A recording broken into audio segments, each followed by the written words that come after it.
Ito, isa pang tago dito kay Vice President Sara Duterte sa kanyang pamilya Duterte, no? Itong denied yung interim release ni dating Pangulong Rodrigo Duterte o PRRD.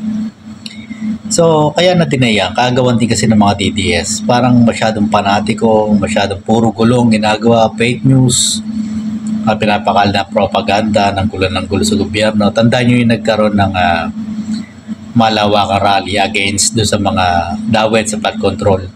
Mayroong mga nakaitim doon na nanggulo pa, no, sa Mindiola.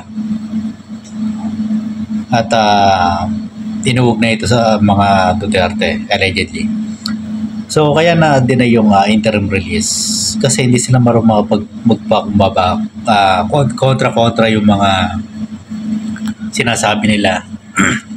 Sabi, hindi na raw, kaya na-stand trial na raw si dating Presidente Rodrigo Duterte, na hindi na raw makakalimutin na raw yung mentality niya, parang hindi na siya nakakaalala. Pero kung titignan mo yung dating asawa ni yung nanay mismo ni Vice President Sara Duterte,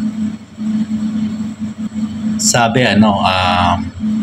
okay naman siya. Okay din ang kanyang dating asawa na si dating Presidente Rodrigo Duterte.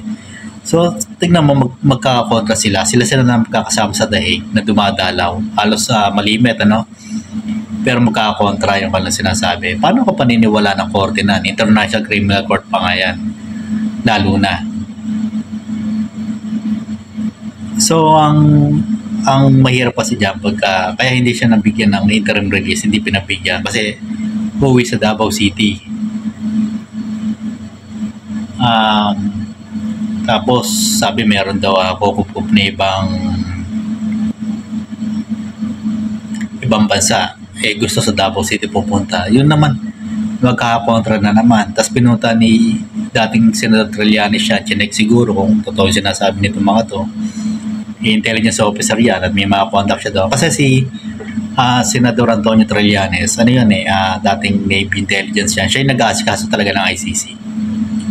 Nandiyan siya nag-complain. Kung hindi dahil yan kay Senador Antonio Trillanes, hindi madadala si Rodrigo Duterte yung dating Pangulong Rodrigo Duterte sa ICC, sa prison cell niya, sa kinalalagyan niya ngayon. Kung nandito ba yan, baka mura pa yan ng mura. mura pa yan, kung nandito pa. Dati, mapapansin nyo, yabang-yabang nandun sa interview niya sa ICC, hinagahamon siya, bilisan. Yung binilisan, gusto naman niya, interim release naman ngayon. Kaya, makikita mo, sabi pa nga ni dating Senator Trillanes, kung titingnan mo, nakakaawa naman talaga si Duterte ngayon. Matanda na kasi. Pero, wag natin tingnan nga raw, yung sa kalagay na ngayon, bakit ba niya sinapit yan? Diba dati nagyayabang siya, order siya ng kill. Kaya siya nadala dyan. Pasok na pasok sa crimes against humanity. So ayan, bagyos na naman sa mga Duterte, lalo sa mga TDS. Itong si Atty. Harry Roque, iyak na, namumugto na yung mata. Feeling hopeless. Kaya pong umuwi. Dapat si Harry Roque muna ang umuwi. Bring Atty. Harry Roque home. Harapin na niya yung kaso niya na talagang matagal niya iniiwasan.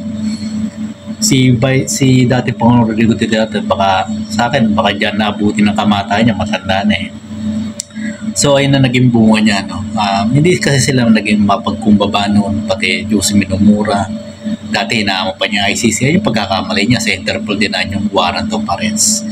So ayun nga lang yung nangyari ngayon, pati yung budget niya Sara Duterte, Vice President Sara Duterte, na denied sa Kongreso sa pangunguna nila Representative Daila de Lima, Jel Jocno, sa kasi yung isang abogada rin na millennial na si Atty. Reneco, yung Kabataan Parties. So ayan po, doble dago pag dinanas nitong si ang pamilya Duterte sa mga DDS. So, magababang pa tayo.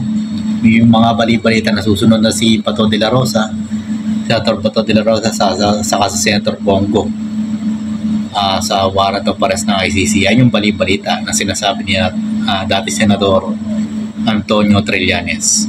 So hanggang dito lang po muna yung maiksing vlog. Maraming salamat po ulit.